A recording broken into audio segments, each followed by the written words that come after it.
मैं जानता हूं अनपढ़ आदमी को क्या पता होगी, पढ़ा लिखा हो तो पता हो। अगर पढ़े लिखे प्रधानमंत्री होते तो जो आपसी सहमति वाली बात है जो कल उन्होंने कही कि किसान जब चाहे एग्रीमेंट से बाहर हो सकता है।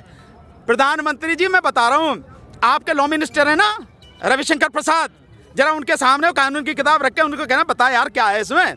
उसकी धारा 11 में लिखा है प्रभु कि इसमें इस एग्रीमेंट को केवल आपसी सहमति से ही बदला जा सकता है या उसे खत्म किया जा सकता है। किसान नहीं कर सकता अकेले, ना व्यापारी कर सकते। रविशंकर प्रसाद ये भी कह रहे हैं कि किसानों के अलावा अगर कोई दूसरा आंदोलन जाएगा तो उसके ऊपर कानूनी कार्रवाई कर लो ना, हम करें सीना ठोक के करके लगाओ धारा, तुम्हें पता अरे का होने से क्या फर्क पड़ता है यार, मैदान जंग में है यार, इनसे कौन घबराता है। 1998 में मेरे पास मुकदमा, मेरे खिलाफ मुकदमा हुआ 21 साथियों के खिलाफ, 5 साल बाद सरकार ने वापस ले लिया। इससे क्या फर्क पड़ता है? क्या इस मुकदमे के डर से हमें वकीलों को डराओगे? तुम्हें शर्म आनी चाहिए। वकील अगर डर गया तो फिर कैसे काम चलेगा? जितना तुम में दम हो, आपके माध्यम से चेतावनी दे रहा हूं, प्रधानमंत्री जी तुम में, तुम्हारे लॉ मिनिस्टर में, तुम्हारे गृह मंत्री में जितना दम हो उतनी कोशिश कर लो, जितने चाहो मुकदमे लगा दो, लेकिन तुम हमें इस आंदोलन का हिस्सा बनने से, इस आंदोलन में संघर्ष करने से, अपने साथियों के साथ खड़े होने से नहीं रोक सकते। हम जीवन के अंतिम सांस तक लड़ेंगे। ना ना, कानून हम कहाँ समझे? कानून तो मोदी जी समझे। जो मोदी जी ये कह रहे थे ना कि भाई इसमें किसान की फसल अगर बर्बाद हो जाएगी तो किसान की फसल बर्बाद होने पर भी व्यापारी किसान को उसकी कीमत देगा। मोदी जी जरा मैं तो आपको याद दिला दे रहा हूं, ये गन्ना किसान देश भर के, इनका 15,683 करोड़ 15,683 करोड़ पिछले 2 साल से पड़ा है। इसमें 12,000 करोड़ पिछले सालों का है, बकाया अब का नए साल का। आप ये नहीं दिलवा सके अभी ने, आप अभी तक ये नहीं दिलवा पाए, तो आप जो बाकी और चीजें कर रहे हो, भड़काने और ये वाली बातें, उनका कोई मतलब नहीं। पहले तो आप 2022 में मिलेगा ना सर? किनको? सब कुछ 2022 में सारी योजनाएं सरकार। हाँ मिलेगा। 2022 में जब मोदी जी की सत्ता जमीन से उखाड़ के फेंक देंगे तब जरूर किसानों को मिलेगा, पक्का मिलेगा। प्रधानमंत्री ने आज एक बात और कही, कल उन्होंने कहा कि दिल्ली में कुछ बैठे लोग मुझे लोकतंत्र पढ़ा रहे हैं।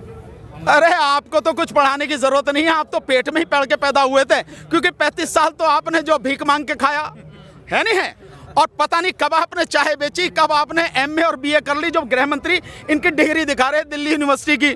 तो ये जो सारी चीजें हैं, लोकतंत्र हमें पढ़ाने की या आपको पढ़ाने की जरूरत नहीं है। आप जानते नहीं हैं, और आप क्योंकि तानाशाह हैं और इस देश में आप राजतंत्र स्थापित करना चाहते हैं, इसलिए आप संविधान और लोकतंत्र की हत्या कर रहे हैं। अगर आप लोकतंत्र जानते आपके हिसाब से, जैसा आप कह रहे हैं, तो आप लोगों की बात सुनते, लोगों के बीच आते, उनके दुख दर्द को जानने की कोशिश करते। कोरोना में जब लॉकडाउन था तब आप पिछले दरवाजे से कानून लेके आए। आपने किसी किसान से, आपने किसी किसान से, आपने किसी किसान संगठन से और राज्यों से कोई आपने सलाह मशवरा नहीं किया।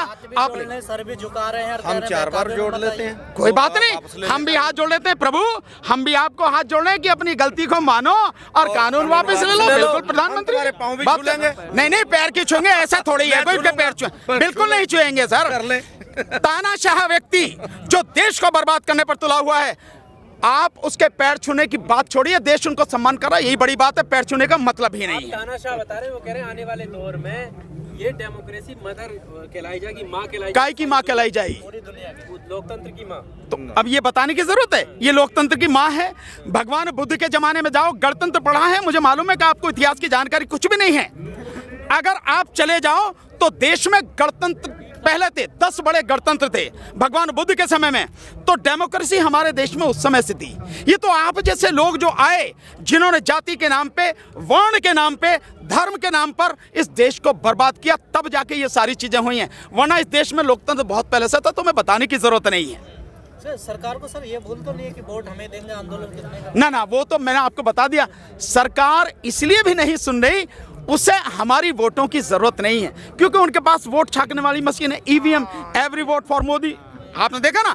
तो क्योंकि EVM है, इसलिए आपकी और हमारी वोटों की जरूरत नहीं है। अगर हमारी वोटों की जरूरत होती, निश्चित रूप से प्रधानमंत्री हमारी बात सुनते, लेकिन अन्याय और अत्याचार की भी एक हद होती है। लेकिन सर आप वो हद, वो सीमा अब पार हो चुकी है। अब देश का व्यक्ति इसको जान चुका है, समझ चुका है। अब आपकी इन झूठी बातों में, बरगलाने वाली बातों में कोई नहीं आएगा, और अब उसका लक्ष्य केवल एक ही है, देश को बचाना, और उसके लिए तीनों कानूनों को वापस करवाना, एमएसपी को कानून लेकिन बनाना। सर ये मामला सुप्रीम कोर्ट में भी, क्या लग रहा है सर आपको? नहीं, सुप्रीम कोर्ट जो करे करे, हमें इस बात पे कोई विश्वास नहीं है कि सुप्रीम कोर्ट क्या करेगी क्या नहीं करेगी। मैं तो बहुत स्पष्ट रूप से कहता हूं, इस देश की अदालतें वो न्याय के शब्द को भूल चुकी हैं। अदालतों में फैसले होते हैं, न्याय नहीं होते। आप एडवोकेट बिल्कुल एडवोकेट हूं, तभी बता रहा हूं आपको, तभी कह रहा हूं मैं। जितने लोग जेल में पड़े हैं, 60% वो लोग हैं जिन्होंने कोई गुनाह नहीं किया है। जेलों में जाके देखिए आप, जो उन पर सर्वे होते हैं, रिसर्च आती हैं, उन रिसर्च में जाके देखिए आप। अगर अर्नब गोस्वामी की बेल की जो एप्लीकेशन आती है, उस एप्लीकेशन में खामियां होते हुए भी सुप्रीम कोर्ट तुरंत उसको जो अगले दिन सुनती है। लेकिन अगर भीमा कोरे गांव के जो लोग हैं, उनकी एप्लीकेशन आती है इस बात के लिए भी कि इन्हें कम से कम मेडिकल सुविधाएं तो उपलब्ध करा दो, सुप्रीम कोर्ट के पास सुनने को वो समय नहीं है, और कहती है नीचे जाके आप जवाब सुनो। क्या माना जाएगा इसको? 83 साल के फादर स्टैनली, जिनको पार्किंसन की बीमारी है, जिनके हाथ पैर कांपते हैं, 83 साल की उम्र में उस इंसान को आप गिरफ्तार करके ला रहे हैं कि भीमा कोरे गांव में आप उस षड्यंत्र में शामिल थे, जिसका भीमा कोरे गांव से कोई अभी सुनिए आप गजेंद्र जी, जिनका कोई लेना देना नहीं। जो वरवरा राव हैं, तमिल कवि, वो 82 साल की उनकी उम्र है, खाट में पड़े हैं, चल भी नहीं सकते हैं, आप उनको जेल में बंद करके रखे हुए हैं। जो एक बहुत बड़ी वकील रही हैं, सुधा भारद्वाज, विदेशों में पढ़ के आई, लेकिन छत्तीसगढ़ जैसे आदिवासी इलाके में जाके उन्होंने आदिवासियों के लिए काम किया। और आपको ध्यान होगा 2012 में एक वहां पर कांड हुआ था जिसमें तकरीबन 15 आदिवासियों को मार दिया था फोर्स ने। उसके विषय में उन्होंने कहा था कि आदिवासियों की कोई गलती नहीं, वो नक्सलवादी नहीं थे, वो आम नागरिक थे। जिसके विषय में मध्य प्रदेश हाईकोर्ट के एक जज गुप्ता जी, जिनको एक कमीशन जो था, उस कमीशन का उनको चेयरमैन बनाया गया, और अभी 1 साल पहले हुई होगी मुश्किल से, उन्होंने वो रिपोर्ट दाखिल करी और उसमें उन्होंने वही कहा है जो सुधा भारद्वाज जी ने कहा था। ये लोग कोई नक्सली नहीं थे, महिलाएं भी थी, बच्चे थे, बेगुनाह लोग थे, आम आदमी थे, जिनको फोर्स वालों ने मार दिया।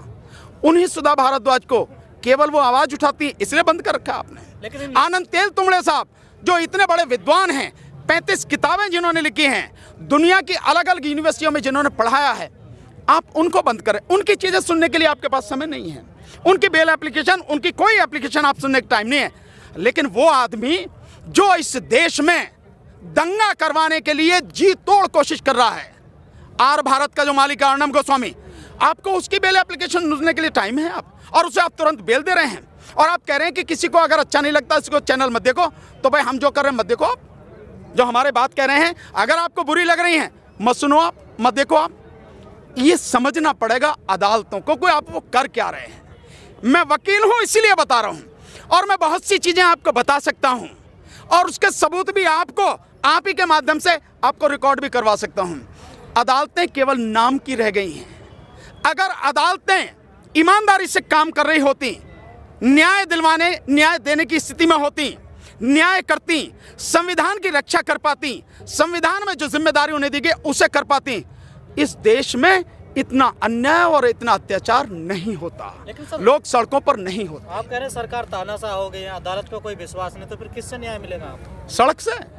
मैंने तो पहले भी कहा था, जब सरकार ही तानाशाह हो जाए, सारे जो संवैधानिक संस्थान हैं सरकार के गुलाम हो जाएं, और अदालतों से भी न्याय न मिले, तो केवल एक ही रास्ता है, जन आंदोलन, सड़क का रास्ता। और जन आंदोलन शुरू हो चुका है, जनता सड़क पर है, किसान इस आंदोलन को लीड कर रहे हैं। लड़ाई सबकी है पर लीड वो कर रहे हैं, सबके लिए लड़ रहे हैं। इसी से ये गंदगी साफ होगी और अब के जब साफ होगी तो पूरी ही गंदगी साफ होगी। सरकार करे 20 राज्य के किसान हमारे साथ हैं, लिखित में लेटर। मैंने कितने राज्य गिनाए अभी थोड़ी देर पहले आपको? गिने ना आपने? कौन गिना रहे हैं? तो सरकार ये बतावे कि वहां के कौन कौन से किसान हैं। हम तो दिखा देंगे जो किसान बैठे हैं। कौन वीडियो कॉन्फ्रेंसिंग है? वीडियो कॉन्फ्रेंसिंग में आपको क्या पता कि कहां बैठी है? पता है आपको? आप बताओ, आप पत्रकार हो, उनके बताने की बात नहीं, मैं आपसे कह रहा हूं। सरकार तो कुछ भी बताती है। सरकार तो ये भी कहती थी कि आमदनी दुगनी हो गई। छत्तीसगढ़ की एक महिला को लेके आए थे और पुण्य प्रसून वाजपेयी ने तुरंत ही उन्हें नंगा कर दिया था। वहां जाके पूछ लिया था, वो कह रही कोई आए दुगनी नहीं हुई। आ रहा नहीं आ रहा? सर, बाबा रामदेव कह रहे हैं कि प्रधानमंत्री तो सुधारना चाह रहे हैं लेकिन टाइम लगेगा, धीरे धीरे। रामदेव से कहो पहले तू तो सुधर जा।